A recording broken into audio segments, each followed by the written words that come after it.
I just wanted to add a little bit. Plus, I still am getting hydrangeas here in August. It's very end of season, but they're still gorgeous. So, I had to make a video and show them off. There's one.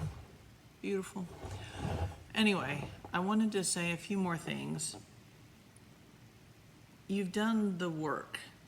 If you've made it this far and made it through all these, you've done a lot of hard thinking and processing and dreaming, and have had to make some decisions that aren't always easy to make. So going forth, balance is one of my big concepts in life. Balance Danielson. It's one of the best parts to come out of Karate Kid movie. And I hope you can find balance I hope that you have found kind of a support network. I hope that you have some mentors in place. I hope you have a cheering section who are there to cheer you on as you are going through the homeschool journey. On the other hand, the other balancing side of that is that I hope that because you've gone through this process and examined your values and thought through so many different parts of this, I hope that you will trust in the process, trust in yourself working through this, and not need other people's affirmation or validation. I hope that you'll be confident in the work you've done to be able to go, I'm good to go. And if nobody ever says anything positive to you, that really won't matter. And that if people say negative things to you, it'll slide off. Just, what's it?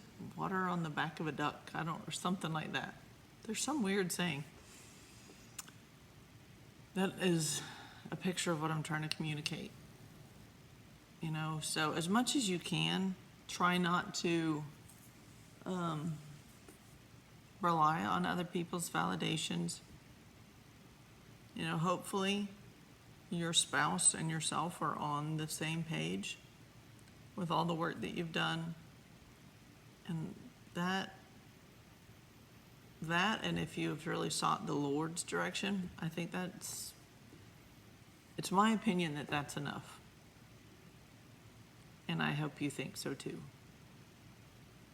So if you, your spouse, and God work through this together and are on the same page going forward, let that be enough. Trust that that's enough. And other people don't have to be on your side or giving you great words of affirmation or compliments. And it won't always look great. The way you do things is not always going to look fabulous,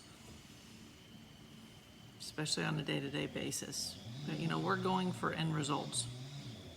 That's what we're aiming for. And now you can probably hear my husband outside with the chainsaw. I've tried making this video several times and someone's coming in and out. I'm like, why do I even do this on... It's hard to find time when it's quiet. Anyway, if it matters, I'm proud of you, but don't let that matter. Go for it. And I do hope you find some kind of a support network and like-minded individuals, like-minded families who can be there to support you. If you think about what your motivation is and find people with a similar motivation. For us, it's been more, Christian growth, character growth, way more than other things.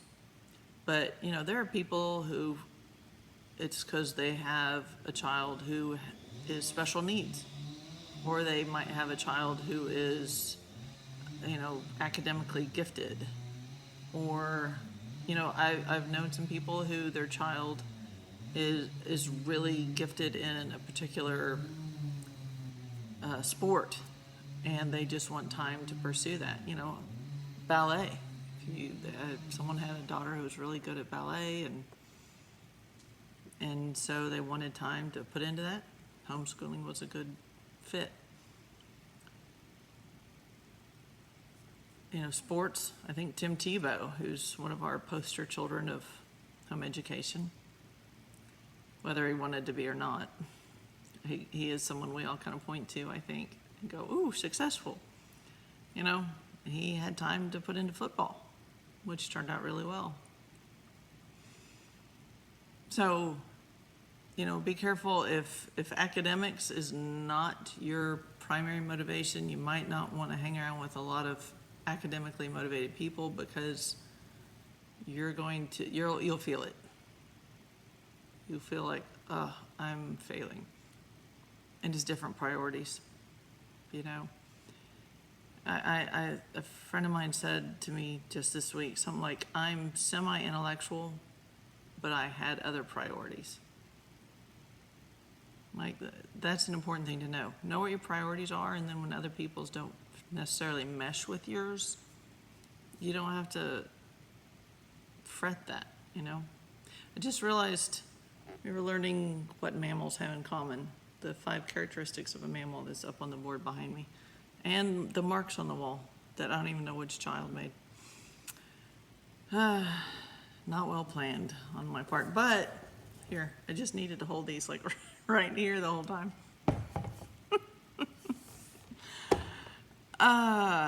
Anyway, I just wanted to say that, please, one of the best lessons I ever learned was identity in Christ. And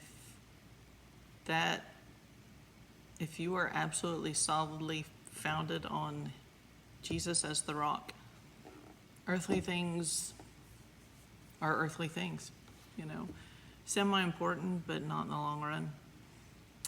So that's definitely helped me with not needing validation from other people.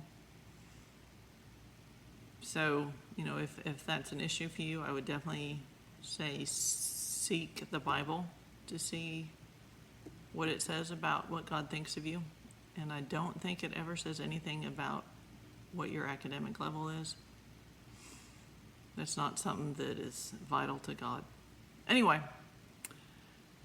proud of you for making it, though, for whatever that's worth, which hopefully is worth nothing, because, you know, you're good. Bye.